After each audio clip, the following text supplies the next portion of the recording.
পঞ্চায়তৰ নিৰ্বাচন প্ৰকৃততে এবছৰ পূৰ্বে হ'ব লগা আছিল যদিও এবছৰ পূৰ্বে নকৰিলে চৰকাৰীভাৱে বিভিন্ন অজুহাত দেখাই থকা হৈছিল যে পঞ্চায়তৰ ডিলিমিটেশ্যন তাৰপিছত ভোটাৰ তালিকা সংশোধন তাৰপিছত ৱাৰ্ড বিভাজন ইত্যাদি ইত্যাদি এই গোটেইখিনি চৰকাৰীভাৱে নৱেম্বৰ মাহৰ ভিতৰতে সম্পূৰ্ণ হৈছে বুলি আমি গম পাওঁ তেনেস্থলত ডিচেম্বৰত নিৰ্বাচন পাতিব পাৰিলে হয় আৰু যিজন পঞ্চায়ত বিভাগৰ মন্ত্ৰী ৰঞ্জিত দাস ডাঙৰীয়া তেখেতে কৈছিল যে আমি পঞ্চায়ত নিৰ্বাচন ডিচেম্বৰৰ ভিতৰত সম্পন্ন কৰিম বা জানুৱাৰীত কৰিম আৰু মুখ্যমন্ত্ৰী মহোদয় যেহেতু তেখেত মুখ্যমন্ত্ৰী তেখেতৰ সতীৰ্থ মন্ত্ৰীসকলৰ ওপৰত আৰু অধিক কৰ্তৃত্ব দেখাব বিচাৰে সেই গতিকে অনৰ্থকভাৱে পঞ্চায়তৰ যি ক্ষমতা তাক আৰু এমাহৰ বাবে কৰ্তন কৰা হ'ব এতিয়া ফেব্ৰুৱাৰী মাহতহে হ'ব বুলি কৈছে যে কি নহওক যেহেতু ডিচেম্বৰ মাহতে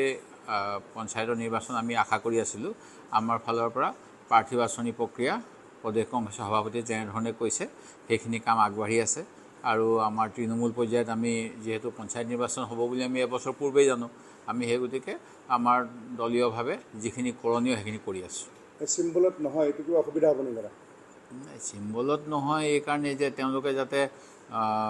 যিকোনো মানুহক মানে দল বাগৰা ৰাজনীতি কৰি ক্ষমতাত থাকিব বিচাৰে বিজেপি দলে সেইকাৰণে আমিও যথেষ্ট যিসকল লোকৰ আমাৰ নীতি আদৰ্শৰ প্ৰতি আন্তৰিকতা আছে দলৰ প্ৰতি আনুগত্য আছে তেনেসকল ব্যক্তিকে যাতে নিৰ্বাচনত প্ৰাৰ্থিত্ব দিয়া হয় ইয়াৰ বাবে আমাৰ সকলো দলীয় তৃণমূল পৰ্যায়ৰ বিষয়ববীয়াক আমি অৱগত কৰিছোঁ পঞ্চায়তৰ নিৰ্বাচন প্ৰকৃততে এবছৰ পূৰ্বে হ'ব লগা আছিল যদিও এবছৰ পূৰ্বে নকৰিলে চৰকাৰীভাৱে বিভিন্ন অজুহাত দেখাই থকা হৈছিল যে পঞ্চায়তৰ ডিলিমিটেশ্যন তাৰপিছত ভোটাৰ তালিকা সংশোধন তাৰপিছত ৱাৰ্ড বিভাজন ইত্যাদি ইত্যাদি এই গোটেইখিনি চৰকাৰীভাৱে নৱেম্বৰ মাহৰ ভিতৰতে সম্পূৰ্ণ হৈছে বুলি আমি গম পাওঁ তেনেস্থলত ডিচেম্বৰত নিৰ্বাচন পাতিব পাৰিলে হয় আৰু যিজন পঞ্চায়ত বিভাগৰ মন্ত্ৰী ৰঞ্জিত দাস ডাঙৰীয়া তেখেতে কৈছিল যে আমি পঞ্চায়ত নিৰ্বাচন ডিচেম্বৰৰ ভিতৰত সম্পন্ন কৰিম বা জানুৱাৰীত কৰিম আৰু মুখ্যমন্ত্ৰী মহোদয় যিহেতু তেখেত মুখ্যমন্ত্ৰী তেখেতৰ সতীৰ্থ মন্ত্ৰীসকলৰ ওপৰত আৰু অধিক কৰ্তৃত্ব দেখাব বিচাৰে সেই গতিকে অনৰ্থকভাৱে পঞ্চায়তৰ যি ক্ষমতা তাক আৰু এমাহৰ বাবে কৰ্তন কৰা হ'ব এতিয়া ফেব্ৰুৱাৰী মাহতহে হ'ব বুলি কৈছে যে কি নহওক যেহেতু ডিচেম্বৰ মাহতে